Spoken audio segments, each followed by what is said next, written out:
Welcome to the All Things Circular podcast, your gateway to the circular economy. Hosted by industry experts Victoria Darcy and Rich Bulger. Every episode is proof that circularity isn't just good for the planet.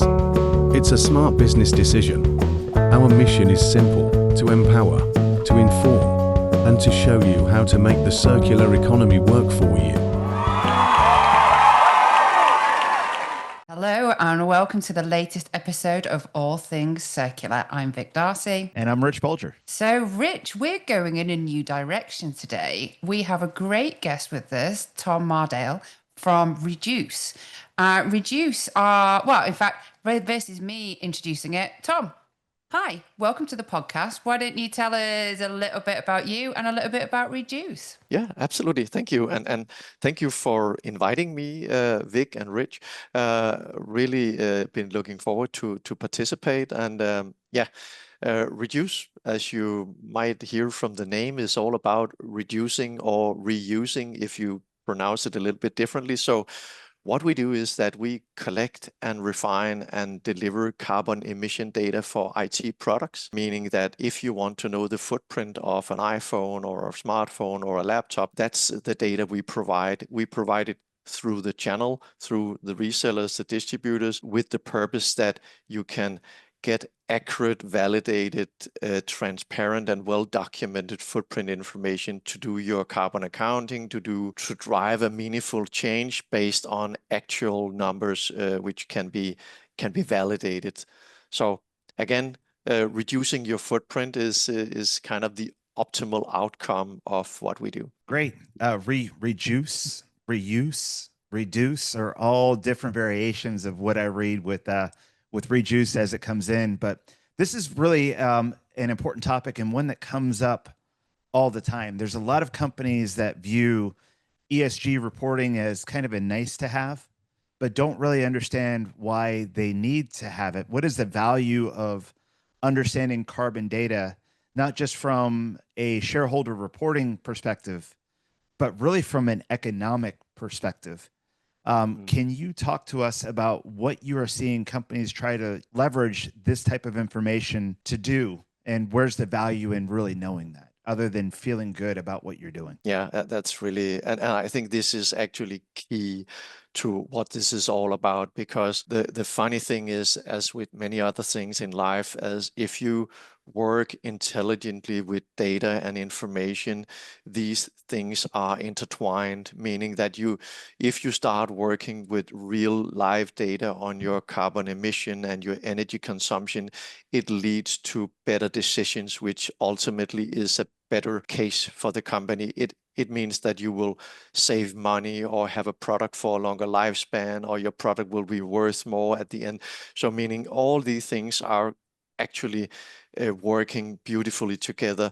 And I also think that's why the whole circular perspective is such a great way of viewing all this. So what we see is that when people start working with these information, the carbon emissions, they suddenly see the light. They actually see how these enlightened information drives better decisions and so on. And then things roll from there.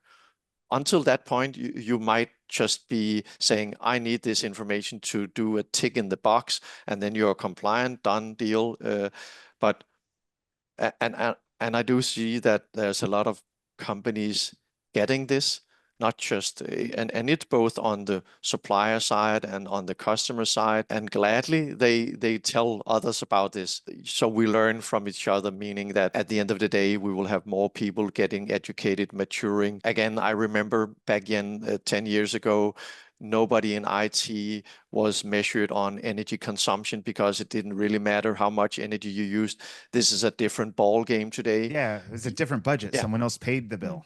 Yes. And it's not like that. We actually see IT departments having an energy budget. I believe that we will see department, not just IT, having carbon emission budgets.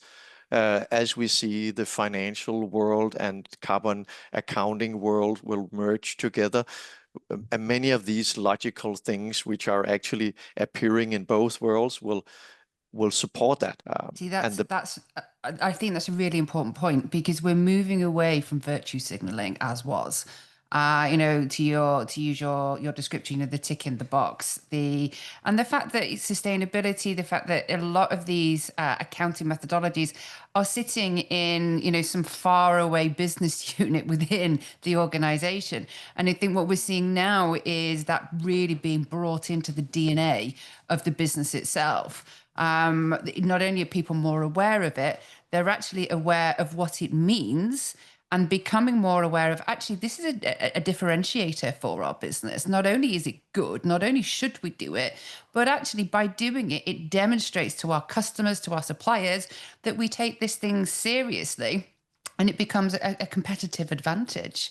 I mean, are you seeing now businesses really move from this tick box exercise into this real strategic use of carbon data? Yes, and happily we do see this trend, especially for the past year. We have seen the adoption and maybe embracing this new market.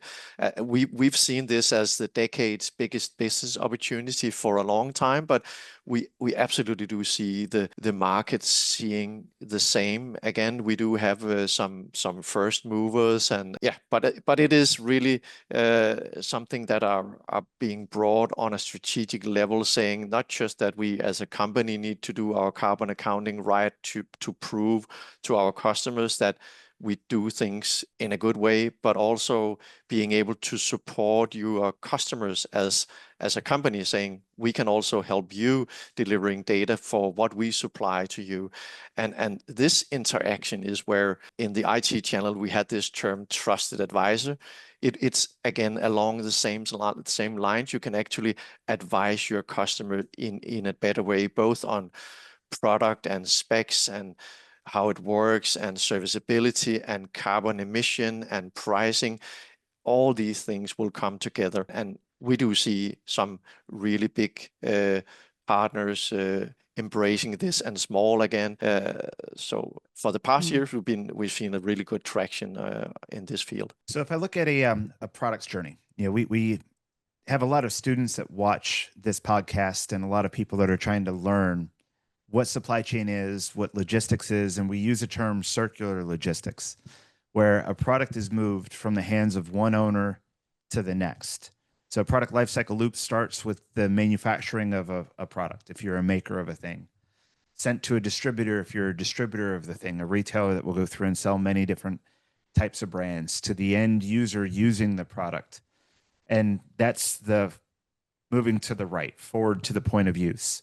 Reverse logistics starts when someone no longer wants the product, either because they bought the wrong thing or it's a warranty break, types of returns that companies want to drive down, to some of the desired outcomes of trade-in programs, product as a service, lease, where a product is moved away from the point of use to assess cosmetic functional capability through an operational process and value generation back to forward logistics when you've checked something out and you're moving it to its next owner.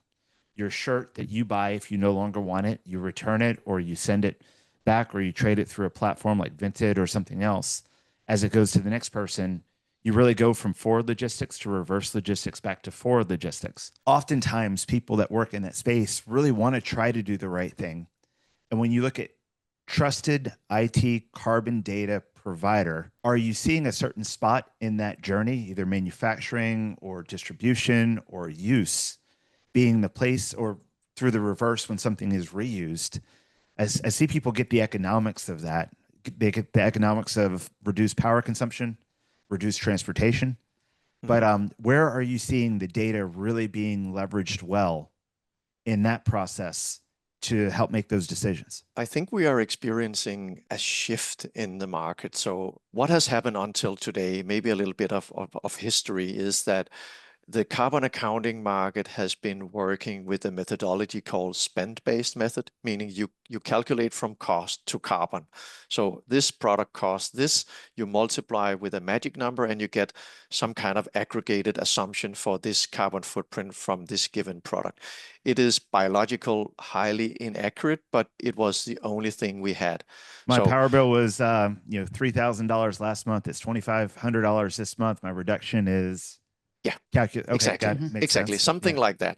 Again, then on top of this, we have the activity-based methodologies, which are aligned to the specific product for the specific use case. So that's kind of the journey companies take. They start on spend, which is fine, and now they are going upwards on the data quality channel tiering, meaning they want more accurate data. And that is what is happening out there. So going from this spend-based to the activity-based, which is what Rejoose delivers. We deliver data connected to the specific product in the specific country with the specific use case. So this is a transition happening. And then in the beginning, it was something that you as a supplier, you had to deliver. So it was products on a website. And then it was used at the end of the channel, meaning at the end of the chain for an end customer's yearly reporting. So it was something that was picked up at the end of the year by a consultancy company. They did hundreds of hours aggregating all these numbers into an accurate carbon footprint documentation. But this would be the same as you would work with your sales force and you wouldn't know the revenue and the outcome until end of year. So what is happening now is that customers, companies want to know their footprint month by month, quarter by quarter, year by year, and actually monitoring the outcome. And this means that you need data on a continuous basis, which are accurate, validated. So that is actually what is happening right now. This is the market we found, that if we could automate all these very detailed information, just like we do with financial logic, we get an invoice on a product line for a product, we aggregate it into financial ERP systems, and we monitor this very closely. This is happening very much the same in carbon accounting, driven by EU law, driven by all sorts of things. And there are really good outcomes of this. When you do it right, you can get better loans from the bank. You can get investors which are not interested in customers not having the right carbon accounting platform. So there are absolutely commercial opportunities in this. 100%. And one thing I just wanted to dig into there, Tom, that you brought up, because this is one of the arguments we see against hyperscalers, particularly in and around the reporting of Scope 3. And I'd love to get your take on this, because you could have the same product. Let's just say it's the same switch. And, you've got it in, one hyperscaler's got it in a data center in Poland, which is powered by fossil fuels. Another one's got it in a data center that's in Iceland. And let's just say it's powered by geothermal. Now, those two are exactly the same product, but the carbon output of those two switches are vastly different because of the way that the power is produced to actually to put them in use. And, and for me, I think it's because I do a little bit of reading, certainly in and around the hyperscale market and the data center market, because I think it can, if people don't understand it, it can lead to false decisions about, which hyperscaler you use, which cloud provider you use, because if you've not got the correct output, the correct data being delivered to you, you can't make the right decision or necessarily the informed decision. Is that something that you're seeing in that hyperscale market? And are you seeing customers kind of get a bit more savvy with this yet? Yes, we definitely see it within the hyperscaler market. They are a little bit in a troubled situation, I guess, because they are really getting challenged by the need for transparency. And I think they are maybe reluctant because they feel they need to open their books to get a knowledge inside their platforms, but there's no way around it. You cannot be a business in 2030 and not have embraced this. That I'm absolutely sure. So So they need, and as I see it, they are making some progress, luckily. And it's not just within the hyperscaler part. We are not talking about having the lowest footprint or the highest footprint. We are talking about having the accurate footprint. It doesn't really matter what it is. It's just that it's accurate, it's well documented, it's transparent, and that's a game changer. That's what we are seeing. It doesn't really matter if your footprint from a cloud resource is 1 kilo or 2 kilos right now. It's just that you can document it.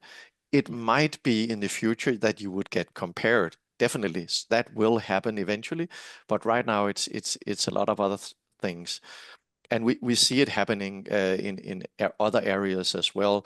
The vendors adopting to the fact that they need well-documented LCA data on their products and services, and even going from, in our world, called secondary data, meaning you get some kind of average data that you aggregate into a footprint, going to primary data, which is actually related directly to the production of your product. So the main board, the power consumption, the power, all that stuff. And you're absolutely right. There's one of these things on the power consumption. A little fun fact, you already mentioned it, but there's a factor of 100 between the best and the worst country within the EU. It's the same within US. The best state and the worst state on carbon intensity is a factor of around 100. So it could be 100 times more efficient to have a cloud resource on Iceland versus another country which is run on fossil fuels, and that's you need really to take that into consideration. Interesting. So I want to ask this next question kind of in two parts. The first question is, if I look at the tagline behind you, the world's trusted IT carbon data provider. You chose IT for a reason over oil and gas, over retail, over any other type of industry, all of which, by the way, use IT in some form or fashion. So the question first part would be around, was there something in particular you saw from IT that made you decide that this is the place that you want to establish measurements? Was there differences specifically in that industry? Maybe it's plugged in and you can read information in use in certain spots, is question number one. Question number two is, all right, you're in IT. Is there a specific part of a product's supply chain journey? Are you focusing on manufacturers? Are you focusing on distributors? Are you focusing on a particular hotel or a particular retailer or service industry that's using the thing, or people that work in the ITAD secondary market that are touching multiple things and finding who the second, third, and fourth customer are? So talk to me about why IT. Is there a specific spot in a journey, or do you do all of it? I could talk for a few hours on that.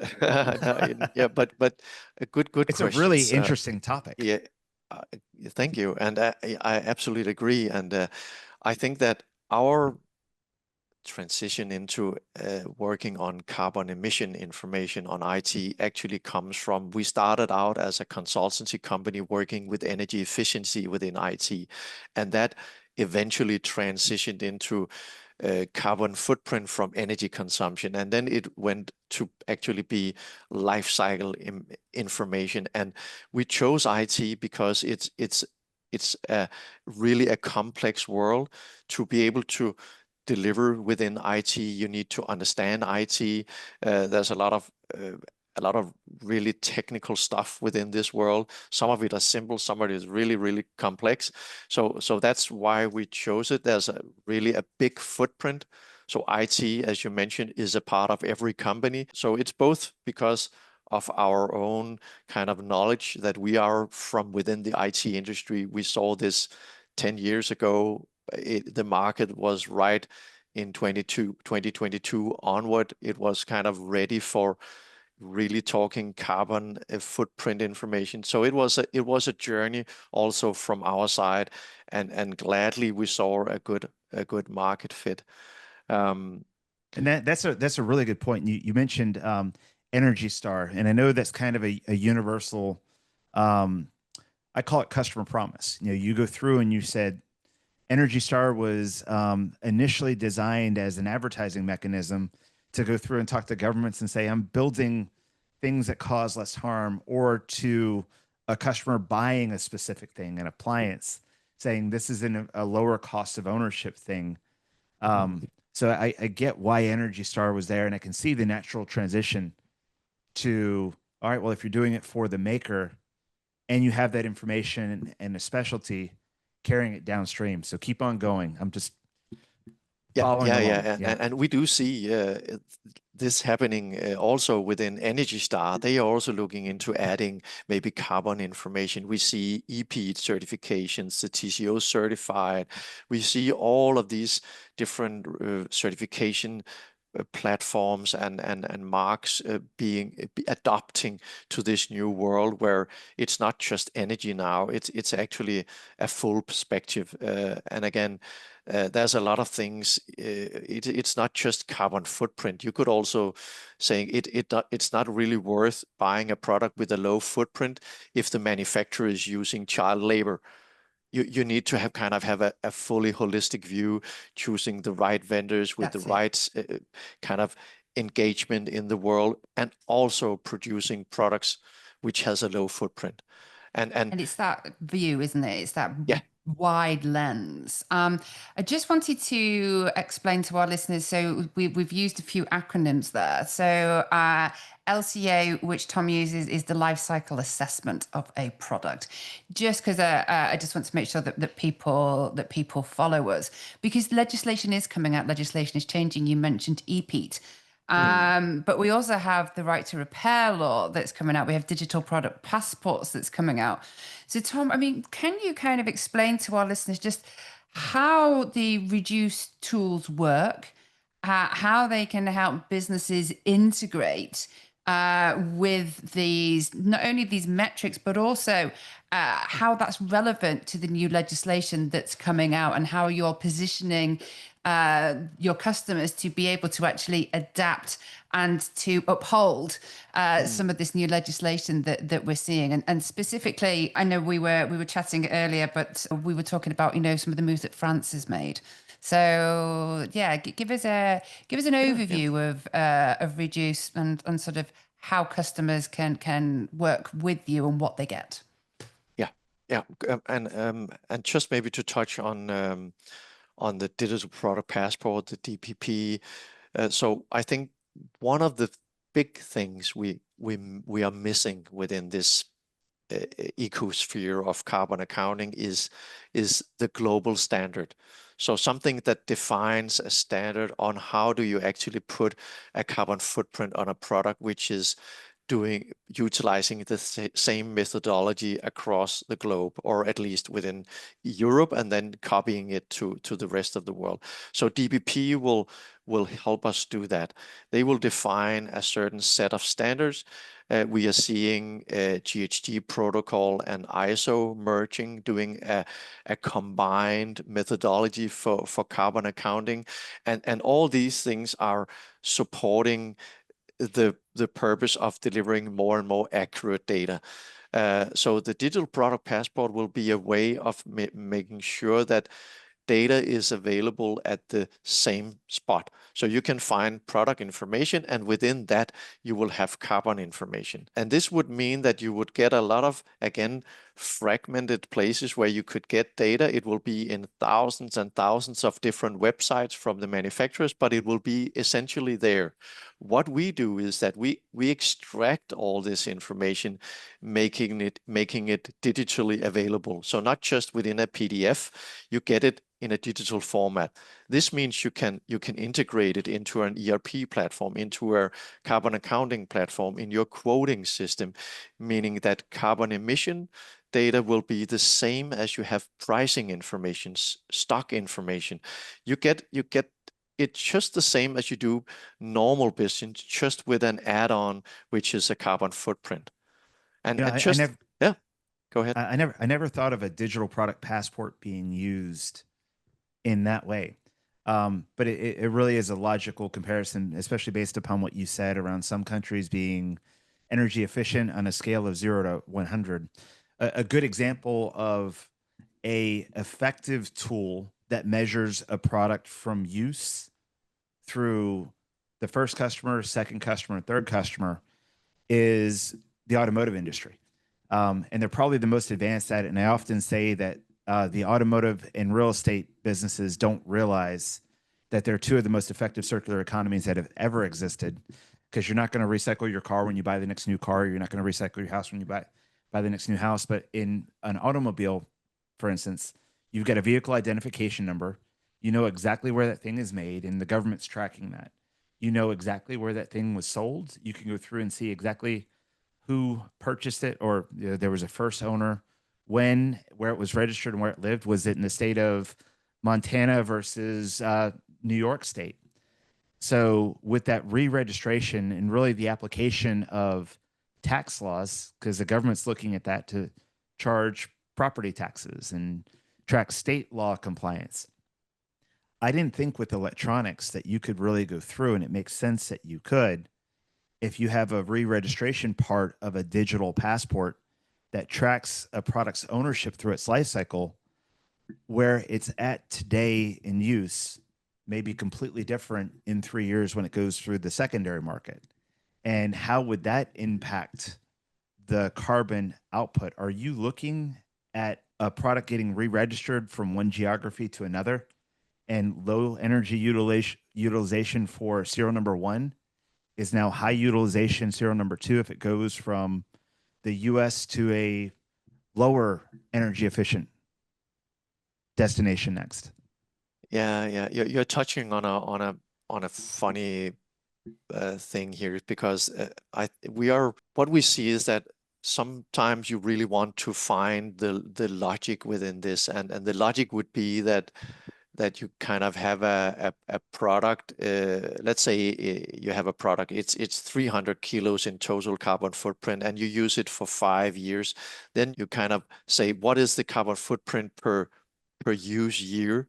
And that would absolutely be a good logical way of approaching it if you're looking into like TCO and return on investment and the advisory world. So this is carbon advisory when looking at it. If you go to the carbon accounting world, you just the production and the transportation to use country, the first customer buying this product, they take the full kind of accounting for that. That's it. And you don't really kind of amortize and have a look of what is the carbon footprint during a lifespan. And that's kind of more in the advisory part of looking into carbon. Yeah, I mean, I tend to think about it now, and Tom, you hit on this a little bit, that the way that we are now reporting on this, or the availability of the data from Rejoose, will allow businesses to deliver informed information to customers to make informed decisions. For example, let's just say, we've got the same product, same price product, it's a laptop, same price, and yet you can deliver the accounting and prove the accounting is lower on product A than product B. That is going to drive me as a consumer or a business to purchase product A. It becomes a huge differentiator. And I think now with the brilliance of what Rejoose is doing is that information is available to deliver those decisions, to empower people to make the right decision. But on that thread, what do you think is still needed to shift in this market? Where do you find sort of your biggest frustration, and what do you think needs to be done in order to make this even more widely available, whether it's education, whether it's more legislation? Where do you see that piece that's still needed? I think there's a kind of a common mistake in this industry that if your customer is not asking you for something, then they don't need it. So one of the things we hear the most is we approach a partner and saying, we have this data, you can use it for your internal accounting, and you can also use it for your customers. And then the first could be, yeah, but I don't have any customers asking for this. And then essentially they think that this is because they don't need it. And that's absolutely not true. The good thing is that the question we then ask, have you ever asked your customers, could we help you with this data? And then it's a whole other story. So being a good kind of supplier for your customers, go ask them what are their challenges in doing their carbon accounting. What do they do today? Most of them are using enormous amounts of money on manually tracking these data sets. They are maybe manually gathering thousands of carbon footprint information, searching for the internet to find PDFs, extracting. They might even buy this as a consultancy service from the big four. So as a supplier, you can definitely add a lot of value. So this is a common mistake. We hear that if my customer is not asking for it, they don't need it. And yeah, it could seem quite illogical. It could also be if I don't ask them because do you need a new laptop? No, they will definitely ask because it's within their comfort zone. Starting to talk about carbon emission is probably outside most salespeople's comfort zones. But as you started, if you read a little bit about it, start talking to your customers, you get used to it. You get to know the different meanings, what is an LCA, what is a data set, what is a production carbon footprint, and then you actually start value adding on this. And one of the good things is that we normally hear, well, if I'm looking at laptop A and it has a footprint of 300 kilo, and I have another laptop B which is 350 kilo, your obvious choice would be, let's go with laptop A. It has the lower footprint, but this is actually not true. You need to put another layer to this.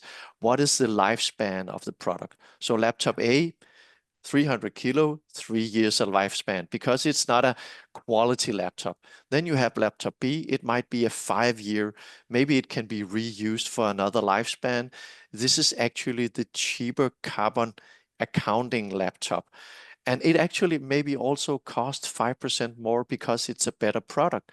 So within this logic, you can actually both leverage the better choice for the company, the better choice for the environment, and actually also the better choice for you as a supplier.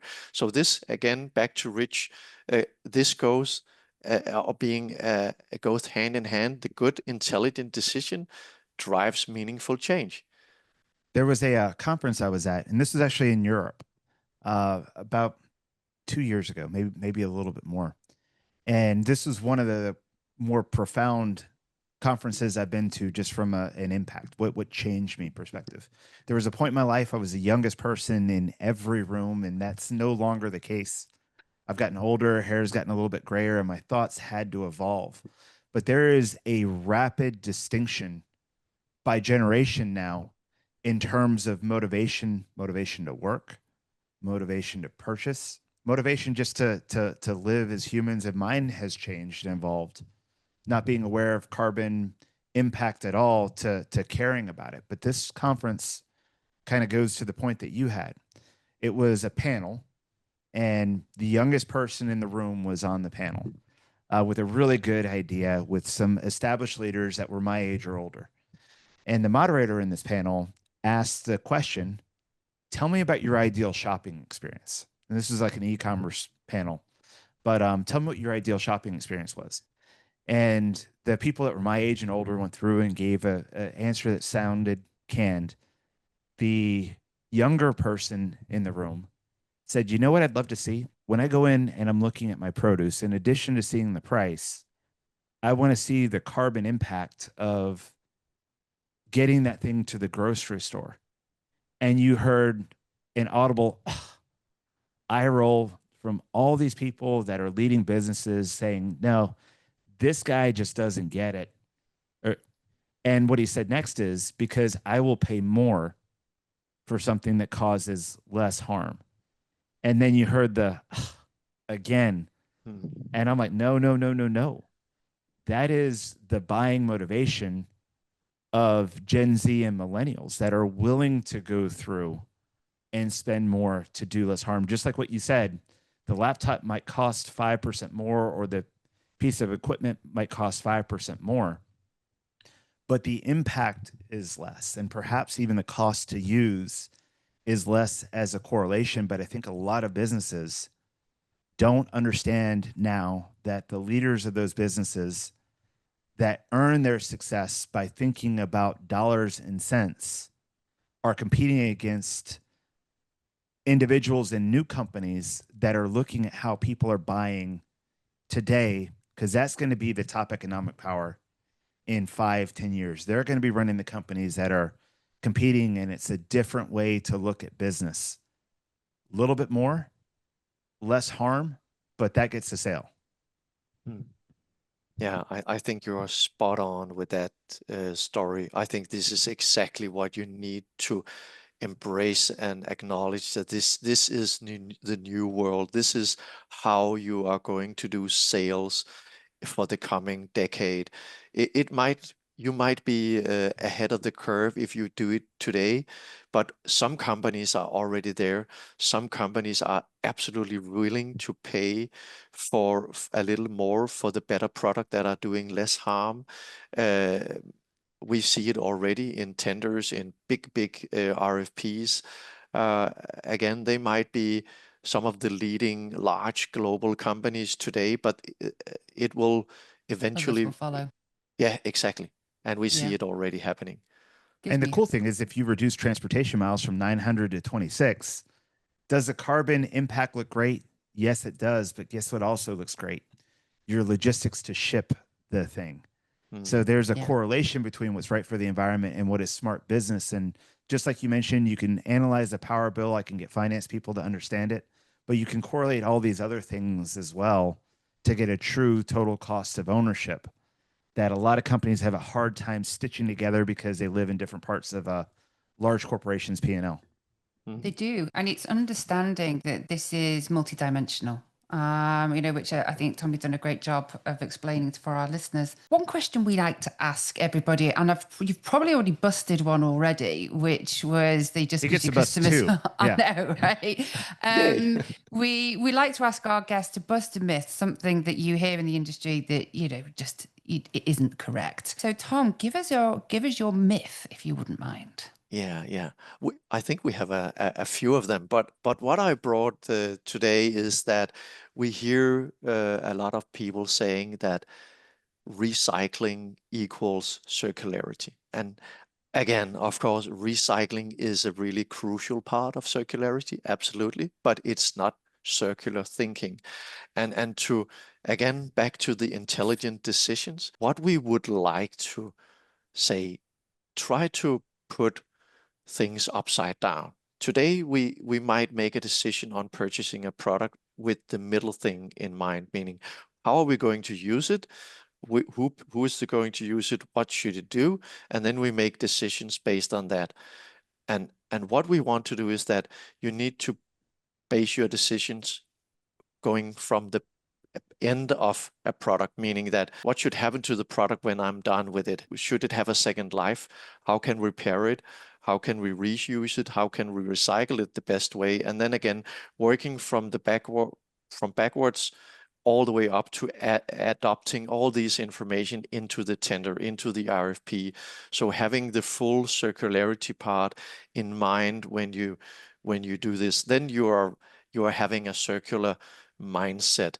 So recycling, yes, it's a big part of it, but you really have to have the end in mind if you want to do it in the right way. And the good thing about this, when we see companies adopting this, it actually gives them a lot of insights and knowledge that will eventually lead to more and even better decisions. So I think that, again, having the end in mind when you plan is really a good idea here. People don't realize. So in circular world, it's called the 9 R's of circularity, and recycling's number 9. it's the last stop. And we talk about it quite a lot on this podcast, that little green triangle, it gives off such an image of being really good, but actually it's where it's the last stop both in the value chain, but it's the last stop for the product. That's a great myth. Thank you very much. It's the one that people seem to understand the most. But Tom, I've got one question for you, if Sure. you don't mind. This is one that I got asked And since I have an expert here, I would love your, concise response to this question. But with the information that you're capturing, carbon reporting has a connotation that you can turn that into a carbon credit. And when you say credit, people kind of get excited about what that is. But can you help me articulate what is a carbon credit and what is the benefit of that? I think that a carbon credit is when you kind of have something that are or where you avoid an emission or have something that is better than the typical carbon footprint, meaning you get some kind of reverse or a credit, as you mentioned. That's why it's called that. I think that it's still kind of within how do we actually handle carbon accounting. We know that especially within the circular world, we are working a lot with avoided emissions. So that's kind of a little bit in the same league, but meaning that if you choose something that has a lower footprint than the new product, you avoid a certain amount of carbon, and Therefore, that's taking credit for a reduction in yeah, yeah. and it is a little bit of a myth that you can actually subtract it. You cannot subtract it, but you can definitely explain it and show it and talk about it. But you have this footprint, and then you have these avoided emissions. But That's what it. we do see is that the EU is actually considering adding a scope 4 to handle avoided emissions. So because the incentive on showing avoided emissions is really, really good, because it means that you have done something better than typical.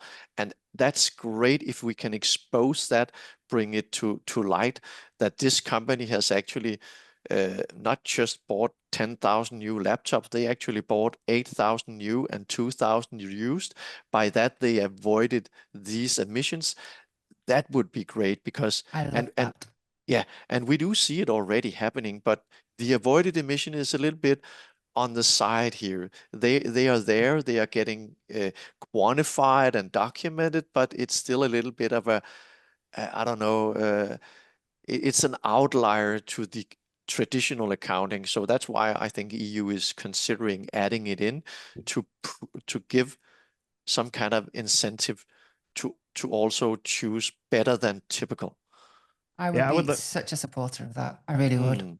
I would love to see an incentive, no sales tax on something that you can prove with the digital passport has been bought by the first customer with taxes paid and sold used to keep in production. If there is a carrot that could be done with that, I think it's a huge play, fortified with metrics and measurements. So, Tom, this one's been one I've been looking forward to as well, because this is a interesting topic. It's one that I probably need to understand a lot better. And today helped me understand a lot more. So thank you for taking the time. If people wanted to find you or find Rejoose or learn more about how companies are leveraging information for total cost of ownership and making business decision, how can they find you? How can they find Rejoose? I think, go to rejoose.com, connect with me on LinkedIn. I love to share and share opinions, opportunities, discuss new openings in the market. So please just reach out. Our contact information is on our website, and it has been an absolute pleasure. I think this hour went by in a few minutes, but they always seem to. It's mostly Vic. Yeah. So no, it's wonderful because, to Rich's point, it's an emerging area for lots of people. Lots of things are changing, and I need more education on it. And one thing I love about doing this podcast is I'm learning all the time. So Tom, it's been really wonderful. Thank you very much. And as and when legislation changes, particularly in around this scope 4, I think we'd love to have you back. Come and give us a bit more of a masterclass on carbon accounting and the evolution of it and why it's important and how people can take advantage of it. That sounds like a good plan.